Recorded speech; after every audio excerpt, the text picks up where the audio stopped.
اعوذ باللہ السمیع العلیم من الشیطان الرجیم من ہمزہ ونفخہ ونفثہ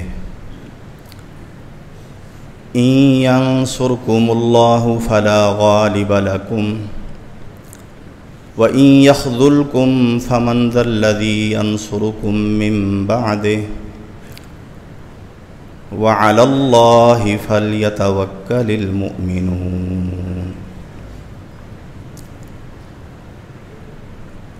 سورہ آل عمران کی یہ آیت کریمہ ہے،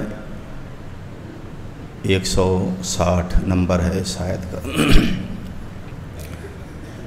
اللہ مالک الملک نے اس آیت کریمہ میں ایک بہت بڑی حقیقت بیان فرمائی ہے، جس کو ساری کائنات بھی رد نہیں کر سکتی، اس قانون کو بدل نہیں سکتی، اور وہ اللہ نے ایک سوال کی شکل میں ہمارے سامنے وہ حقیقت رکھی ہے۔ ان ینصرکم اللہ فلا غالب لکم، اگر اللہ تمہاری مدد کا فیصلہ کر لے، اگر اللہ تعالیٰ تمہارا حامی و ناصر بن جائے تو پھر تمہارے اوپر کوئی غالب آ نہیں سکتا۔ وَإِن يَخْذُلْكُمْ، اور اگر وہ تمہیں چھوڑ دے بے یار و مددگار، اللہ تمہاری مدد سے ہاتھ اٹھا لے، اللہ تمہارا حامی نہ ہو، فَمَنْ ذَا الَّذِي يَنْصُرُكُمْ مِنْ بَعْدِهِ، پھر یہ بتاؤ کہ جب اللہ تمہارا مددگار نہیں ہوگا تو اس کے علاوہ تمہارا مددگار کون ہوگا؟ پھر تم کیسے کامیاب ہوگے؟ وَعَلَى اللَّهِ فَلْيَتَوَكَّلِ الْمُؤْمِنُونَ، اس لیے فرمایا کہ مومنوں کا فرض ہے، ان کے ایمان کا تقاضا ہے، ان کے ایمان میں یہ چیز شامل ہے کہ ان کو اپنے اللہ پہ ہی توکل اور بھروسہ کرنا چاہیے۔ نہایت ہی اختصار کے ساتھ کہ اللہ تعالیٰ کی نصرت، اس کی مدد ایک انسان کو، ہر انسان، میں اور آپ الگ الگ بھی، اور ایک بحیثیت امت کے، ایک جماعت کے، ہم اللہ کی مدد کے کیسے مستحق ہو سکتے ہیں، اور وہ کون سی غفلتیں ہیں کہ جس غفلت میں ہم پڑ گئے تو پھر ہم اللہ کی مدد کو ترسیں گے لیکن ہمارا کوئی حامی و ناصر نہیں ہوگا۔ اللہ ہمیں ایسے برے انجام سے محفوظ رکھے۔ لیکن بہرحال ہم آج اپنا جائزہ لے کے اٹھیں گے کہ صورتحال کیا ہے۔ سب سے پہلی بات کہ اللہ مدد کیسے کرتے ہیں، اس کی شرط کیا ہے۔ سورہ محمد میں اللہ نے فرمایا، یا ایھا الذین آمنوا ان تنصروا اللہ ینصرکم وَيُثَبِّتْ أَقْدَامَكُمْ، اے ایمان والو، اگر تم اللہ کے مددگار بن جاؤ، ان تنصروا اللہ، اگر تم اللہ کی نصرت کے لیے کھڑے ہو جاؤ، ینصرکم، تو وہ تمہاری نصرت کرے گا۔ اب بڑے ایک عجیب سوال ہے نا، کہ جب اس نے ہی ہماری مدد کرنی ہے تو ہم نے اس کی کیسے مدد کرنی ہے؟ وہ ہم سے مدد مانگ رہا ہے کہ نہیں بات؟ اللہ کہہ رہا ہے کہ تم اگر میری مدد کرو گے تو میں تمہاری مدد کروں گا۔ وہ خود مدد مانگ رہا ہے اور کہہ یہ رہا ہے کہ میں مدد کروں گا۔ تو اس کا بڑا واضح مطلب ہے کہ اس دنیا کے اندر اللہ مالک الملک نے اپنے نبی بھیجے اور اپنا دین بھیجا، دستور بھیجا، قانون بھیجا۔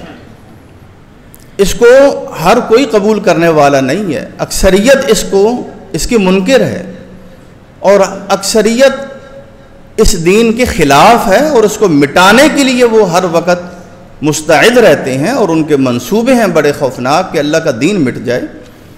اور اللہ کے دین کے مٹنے کا مطلب یہ ہے کہ اللہ کے دین کو ماننے والے مٹ جائیں، مسلمانوں کا صفایا ہو جائے۔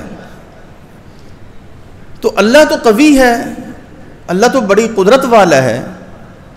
اگر کوئی ایک انسان یہ برا سوچتا ہے تو کیا اللہ عین اس موقع پہ اس کو پکڑ نہیں سکتا؟ اللہ اس کو عبرت کا نشان نہیں بنا سکتا؟ لیکن ہم جب مسلمان ہیں تو ہم نے اپنے ایمان کا، اپنے رب کے ساتھ محبت کا کوئی ثبوت بھی تو پیش کرنا ہے نا، اپنی کوئی قربانیاں بھی تو دکھانی ہیں کہ ہم جس ذات پر ایمان لاتے ہیں، جس کے دین کو ہم نے پسند کیا ہے اور سارے دینوں کو ہم نے اس دین پر قربان کر دیا ہے، حتیٰ کہ اپنے خواہشات کو بھی قربان کر دیا ہے، حتیٰ کہ اپنے ہر چیز کو اس دین کے لیے قربان کر دیا، تو پھر اللہ کہتے ہیں نا میری مدد کر کے دکھاؤ، جہاں ضرورت ہے وہاں کھڑے ہو کے دکھاؤ۔ تو جب تم میرے دین کے مددگار بنو گے، میرے دین والوں کے مددگار بنو گے، حتیٰ کہ ایسے لوگ ان استنصروکم فی الدین، اگر کمزور مسلمان دین کے لیے تم سے مدد مانگتے ہیں کہ اللہ کے لیے ہماری مدد کرو، ہمارے شانہ بشانہ کھڑے ہو، ہماری پشت پہ آؤ، ہمیں تمہاری ضرورت ہے، ہم کمزور ہیں اپنے دشمن کے مقابلے میں۔ سورہ انفال میں اللہ نے واضح فرمایا فعلیکم النصر، پھر تمہارا فرض بنتا ہے کہ تم ان کی مدد کرو۔ اور یہاں بھی اللہ نے کہا کہ اگر تم اللہ کے مددگار بنو گے تو اللہ تمہاری مدد کرے گا، وَيُثَبِّتْ أَقْدَامَكُمْ۔ رہا معاملہ یہ کہ تم اپنے آپ کو پرکھنا تولنا شروع کر دو، ہمارے پاس طاقت کتنی ہے، تیاری کتنی ہے، وسائل کتنے ہیں، افراد کتنے ہیں۔ تو اگر تم یہ چیزیں ان کا موازنہ کر کے دشمن کے مقابلے کا فیصلہ کرو گے تو پھر اس کا مطلب ہے کہ تم اللہ کو اپنا مددگار نہیں سمجھ رہے، تم اللہ کو اپنا پشتیبان نہیں سمجھ رہے، تمہارا توکل اللہ پہ نہیں ہے، تمہارا توکل کافروں کی طرح، جس طرح وہ اس وقت مقابلہ کرتے ہیں جب وہ مکمل اپنے آپ کو اپنے مد مخالف کے مقابلے میں طاقتور سمجھتے ہیں، تم بھی اس طرح سمجھ رہے ہو۔ تو پھر تمہارا اور ان کا فرق کیا ہوا؟ تم تو اللہ کے دین کے مددگار ہو اور تمہارا مددگار اللہ ہے، اور اللہ کہتے ہیں کہ ان ینصرکم اللہ فلا غالب لکم، اگر تمہاری اللہ مدد کرے، تمہارا حامی و ناصر اللہ بن جائے، پھر پوری روئے زمین کی قوتیں بھی مل جائیں تو وہ تمہارے اوپر غلبہ نہیں پا سکتی، تمہیں پچھاڑ نہیں سکتی، بلکہ تم ہی ان پر غالب رہو گے۔ وَإِن يَخْذُلْكُمْ، اور اگر وہ تمہیں چھوڑ دے، فَمَنْ ذَا الَّذِي يَنْصُرُكُمْ مِنْ بَعْدِهِ، پھر بتاؤ کہ اللہ کے بعد تمہارا حامی ناصر کون ہوگا۔ وَعَلَى اللَّهِ فَلْيَتَوَكَّلِ الْمُؤْمِنُونَ، اس لیے فرمایا مومنوں کو اللہ پہ توکل کرنا چاہیے۔ توکل اور بھروسہ یہ ہمارے ایمان کا حصہ ہے۔ دوسرا، روئے زمین میں اللہ مالک الملک نے ہر انسان کو دوسرے کے لیے آزمائش بنایا ہے، ہر انسان دوسرے کے ساتھ آزمایا جاتا ہے، رشتوں کے ساتھ آزمائے جاتے ہیں، ہر فرد دوسرے کے ساتھ آزمایا جاتا ہے، حتیٰ کہ اس طرح بھی آزمایا جاتا ہے کہ ہم دو مسلمان آپس میں ملتے ہیں تو ہم میں سے کس نے ایک کو سلام کیا، سلام میں پہل کس نے کی، اگر سلام کے بغیر ہی ہم ایک دوسرے کے پاس سے گزر گئے ہم دونوں ناکام ہو گئے۔ ہم نے دونوں نے ایک دوسرے کی قدر نہیں کی، ایک دوسرے کے ایمان کی قدر نہیں کی، ایک دوسرے کی بھائی چارے کی قدر نہیں کی، ہم ان چیزوں کو معمولی سمجھتے ہیں۔ یہ وہ بنیادی اخلاقی اقدار ہیں جب مسلمانوں کے اندر یہ موجود ہوتی ہیں تو اللہ ان سے پھر اعلیٰ فیصلے کرواتے ہیں، پھر اللہ ان سے بلند فیصلے کرواتے ہیں، پھر روئے زمین میں وہ لوگوں کو نمایاں ایک امت نظر آتی ہے۔ اور اگر وہ بنیادی قدریں ہی کھو دیں تو پھر وہ ایسے موقعوں پہ، جس موقع پہ انہوں نے بہت بڑے ڈیسیژن لینے ہوتے ہیں اور اپنے آپ کو دنیا میں انہوں نے بڑی نیک نامی کمانا ہوتی ہے، عین اس وقت اللہ ان کو ذلیل و رسوا کر دیتے، ان سے وہ کام نہیں ہو سکتے، ان سے وہ فیصلے نہیں ہو سکتے، ان کے قدم ڈگمگا جاتے ہیں، حالانکہ لوگوں کو ان سے بڑی توقعات ہوتی ہیں۔ دنیا کی قوموں کو ان سے بڑی توقعات ہوتی ہیں کہ یہ قوم یہ بڑا ڈیسیژن لے گی، یہ بہت کچھ کر کے دکھا دے گی، لیکن اللہ مالک الملک نے دکھا دیا ہوتا ہے کہ نہیں، میری ان کے لیے مدد نہیں ہے۔ اس کی وجوہات کیا ہیں میرے بھائیوں؟ اس میں بنیادی وجہ وہ یہ ہے کہ جب ہم ایک دوسرے کی قدر دل سے نکال دیتے ہیں، ایک دوسرے کا احترام دل سے نکال دیتے ہیں، کوئی کسی کا احترام مد نظر نہیں رکھتا، بلکہ ہر کوئی اپنی ذات کو سامنے رکھتا ہے، اپنے آپ کو بڑا سمجھتا ہے، اور اپنا حق مانگنا، اپنی عزت کو نمایاں کرنا وہ اپنا حق سمجھتا ہے، اور اس کا اعتراض بنیادی یہ ہوتا ہے کہ اس موقع پہ مجھے بڑا نہیں بنایا گیا، اس موقع پہ میرا خیال نہیں کیا گیا، اس موقع پہ میرا احترام نہیں کیا گیا، اس موقع پہ مجھے یوں کیا گیا، اس موقع پہ مجھے یوں کیا گیا۔ تو یہ وہ موقع ہوتا ہے کہ ایسے معاشرے میں پھر ظلم عام ہو جاتا ہے، اور مظلوموں کی آہ و بکا ہر طرف سنائی دیتی ہے، مظلوموں کی آہ و بکا ہر طرف سنائی دیتی ہے، مظلوم رو رہے ہوتے ہیں۔ ہم فلسطینی عورتوں کو روئیں کہ وہ بیچاری بہنیں ہمیں مدد کے لیے امت کو پکار رہی ہیں، وہ یہ کہتی ہیں کہ ہم رات کو اپنے یہ عبائے نہیں اتارتی، ہم یہ پہن کے سوتی ہیں، اس لیے کہ کوئی پتہ نہیں کہ رات کو کب بمباری ہو جائے، نیند میں ہی ہم تباہ ہو جائیں، ہم کہیں بے پردہ نہ ہو جائیں۔ اے فلسطین کی ماؤں بہنوں، ہم تمہارے سامنے شرمسار ہیں، ہم خود بے پردہ ہیں، ہم تمہارے پردے کو سلام تو کر سکتے ہیں، لیکن ہم اس پردے کی قدردان نہیں ہیں، ہم خود بے پردہ ہیں، ہماری خواتین بے پردہ ہیں، ہماری بیٹیاں ہمارے سامنے بے پردہ ناچتی ہیں، کیا کہیں؟ ہماری عورتیں، تم ہمیں ظلم کے لیے کہ موقع پہ پکار رہی ہو کہ ہماری مدد کے لیے آؤ، یہاں ہماری بیوائیں، ہماری بہنیں وہ رو رہی ہیں کہ میری جائیداد ہتھیا لی گئی ہے، کوئی میری مدد نہیں کر رہا، ججوں نے رشوت لے کے فیصلے دوسروں کے کر دیے ہیں، ڈاکوؤں نے پولیس کی نگرانی میں لوٹ لیا ہے، کوئی مدد نہیں کر رہا، تم سمجھتے ہو کہ ہم تمہاری مدد کے لیے آئیں گے؟ ہم نہیں آ سکتے، ہم بے حس ہیں، ہم اپنے معاشرے میں شرمسار ہیں، ہم یہاں کسی کی مدد نہیں کر سکتے، ہاں کسی مظلوم کی مظلومیت کے اوپر تبصرے کر سکتے ہیں، کروا لو جتنی مرضی، وہ مظلوم نہیں ہے، وہ دو نمبری کر رہا ہے، وہ ٹھیک ٹھاک ہے، ہم یہ کہہ سکتے ہیں۔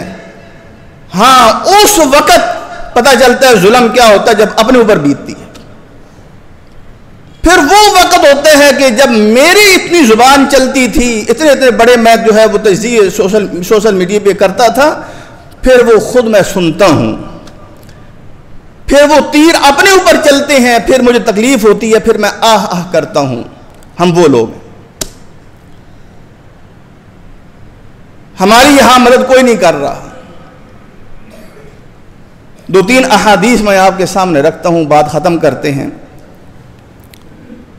نبی صلی اللہ علیہ وسلم نے فرمایا، مسند احمد کی روایت ہے، سہل بن حنیف رضی اللہ عنہ اس حدیث کے راوی ہیں، من اذل عنده مؤمن فلم ينصره وهو قادر على ان ينصره اذلہ اللہ علی رؤوس الخلائق یوم القیامہ۔ جس انسان کے سامنے کسی بھی مومن کی صاحب ایمان کی تذلیل ہو رہی ہو، اس کو ذلیل و رسوا کیا جا رہا ہو، جبکہ وہ اس کی مدد کر سکتا ہے لیکن اس کی مدد کے لیے وہ ٹس سے مس نہیں ہوتا، بے حس کھڑا ہے، اس کے احساسات مردہ ہو چکے ہیں، اللہ فرماتے ہیں قیامت کا دن ہوگا، یہ مظلوم انسان جس کو اس انسان نے اس کی نصرت کو، اس کی مدد کو کچھ بھی نہیں سمجھا تھا، اس نے سمجھا جائیں بھاڑ میں، مجھے اپنی زندگی جینا ہے، میرے اپنے مسائل بڑے ہیں، میں کچھ نہیں کر سکتا، قیامت کا دن ہوگا، اس کو یہ توقع ہوگی کہ میں مسلمان تھا، میں نے دنیا میں بڑے عمل کیے ہیں، آج مجھے عزت ملے گی۔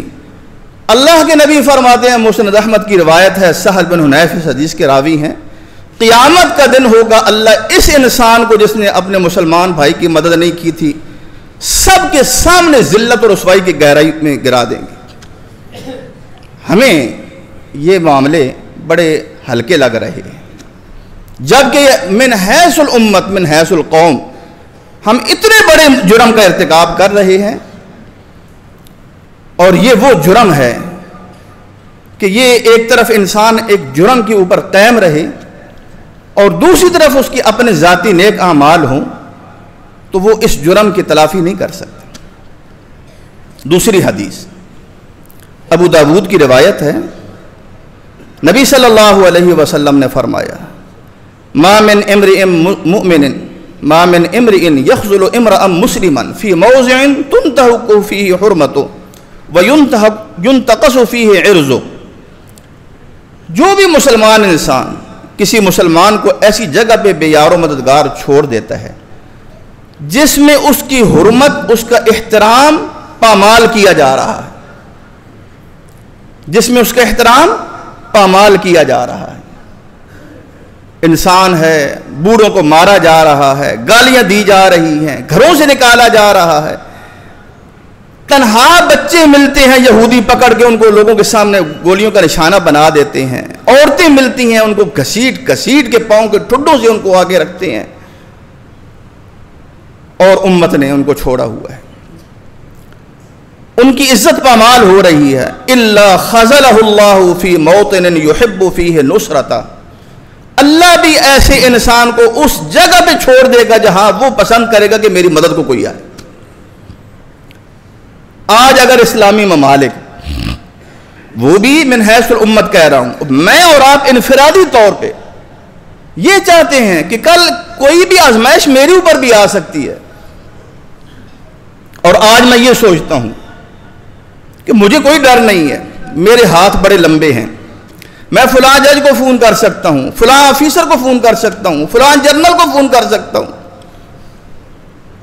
میرے بھائیوں، جب میرا رب ذلیل کرنے پہ آ جائے پھر یہ فون شون کچھ نہیں چلتے، پھر کسی کو کانوں کان خبر نہیں ہوتی، آپ ادھر ادھر کی مدد کو دیکھتے رہ جاتے ہیں اور آپ کی قصے کہانیاں ختم ہو کے رہ جاتی ہیں۔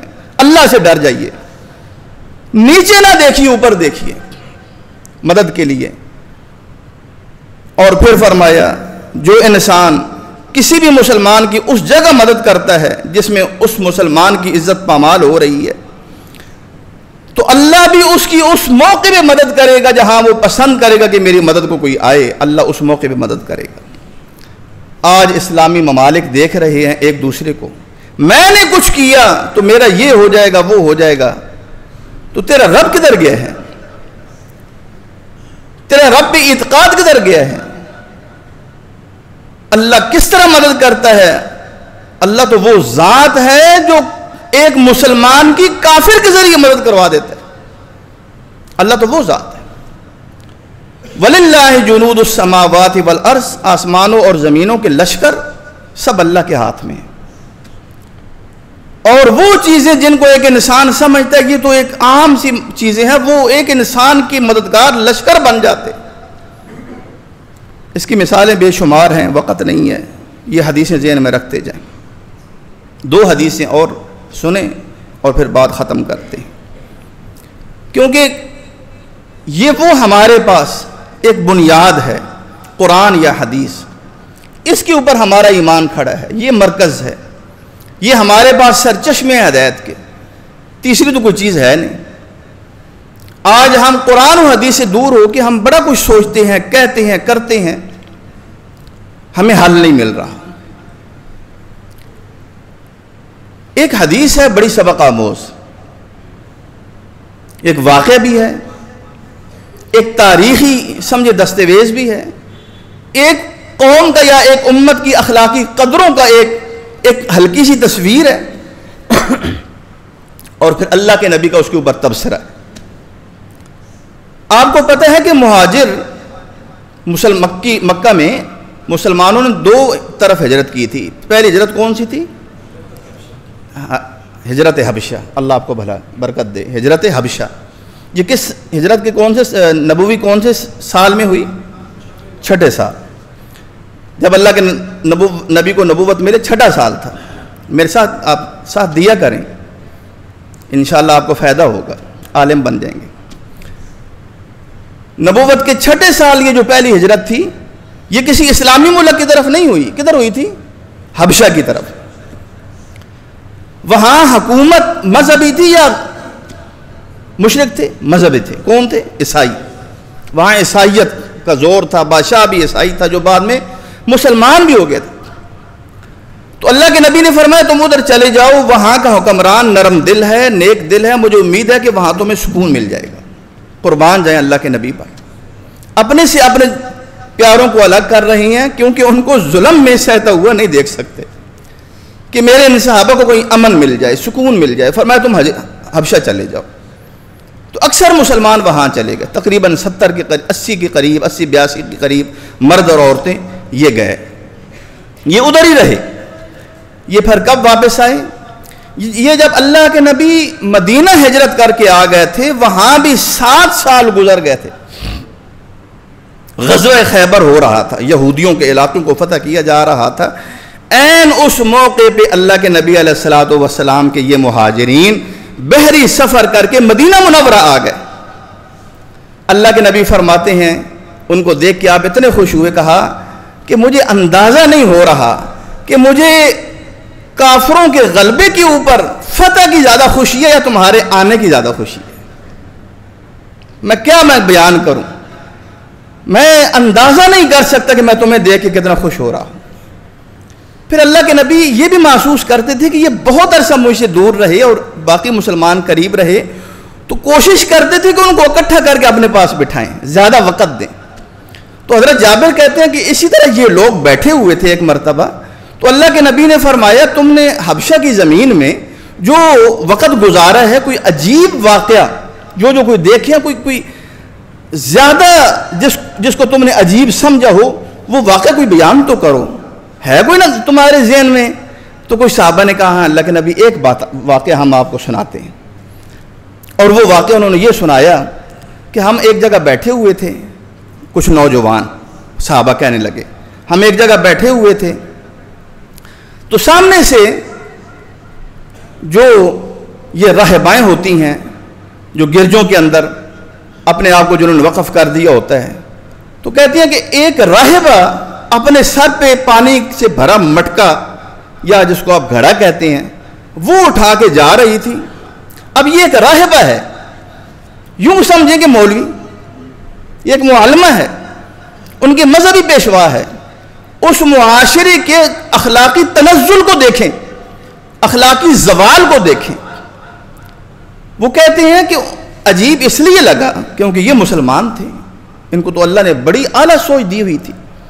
کہتے ہیں کہ وہ جب گزری ہمارے سامنے سے تو گزر گئی، تھوڑی سی آگے گئی تو انہی کے ایک نوجوان نے وہ آگے بڑھا اور اس راہبہ کو پیچھے سے اس کی کندھوں سے ایسے ہاتھ رکھ کے زور سے ایسے ہلایا پہلے اور پھر ایسے دھکا دے دیا۔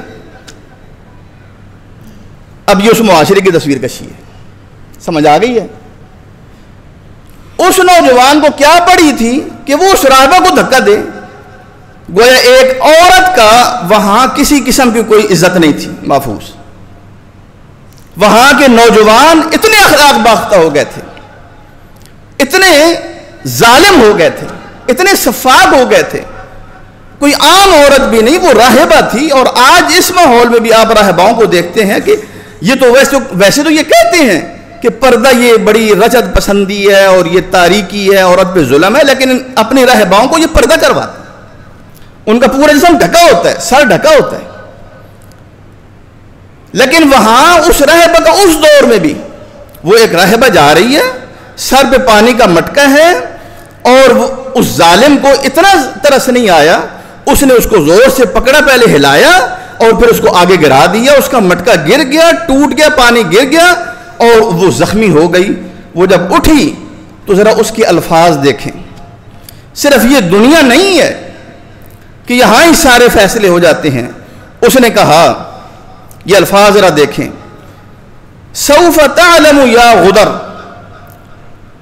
او غادر، او بدبخت سنگ دل بے حس انسان، تجھے جلدی پتہ چل جائے گا جب اللہ تمام اول و آخر کو جمع کرے گا اور اپنی کرسی پہ میدان حشر میں جلوہ افروز ہوگا، اور جب لوگوں کے ہاتھ اور پاؤں بولیں گے کہ ہم نے کیا کچھ کیا ہے، تو اے بدبخت انسان تجھے اس وقت میں بتاؤں گی کہ میرا اور تیرا کیا معاملہ ہے، میں اس دن بتاؤں گی۔ آج میں اس معاملے کو اللہ کے سپرد کر رہی ہوں۔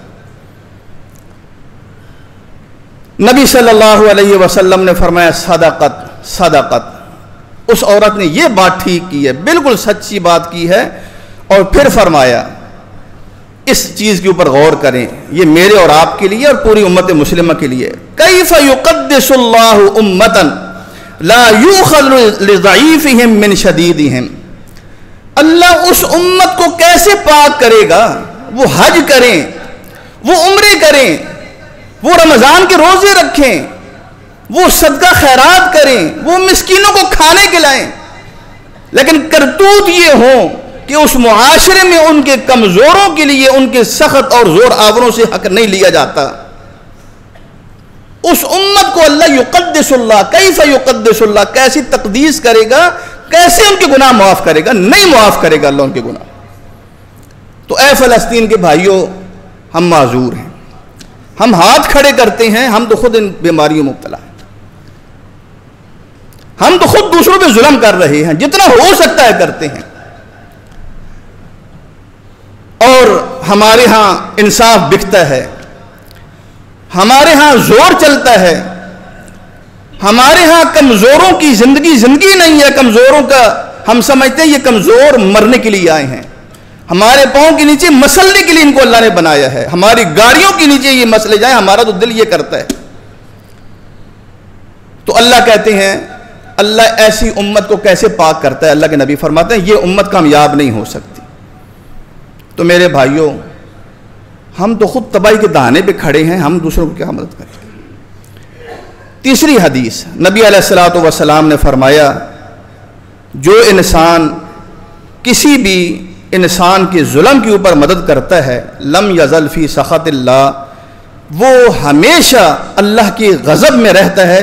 جو کسی بھی ظالم کی مدد کر رہا ہوتا ہے، اس کو تیری لگا رہا ہوتا ہے، اس کے پیچھے چھپا ہو کے آگے بڑھو، میں تمہارے ساتھ ہوں، جب تک کہ وہ اپنے اس گندے دھندے سے پیچھے نہیں نکل آتا اور اللہ سے توبہ نہیں کرتا، وہ ہمیشہ اللہ کی ناراضگی میں رہتا ہے، وہ سجدہ کر رہا ہو، وہ راتوں کا قیام کر رہا ہو۔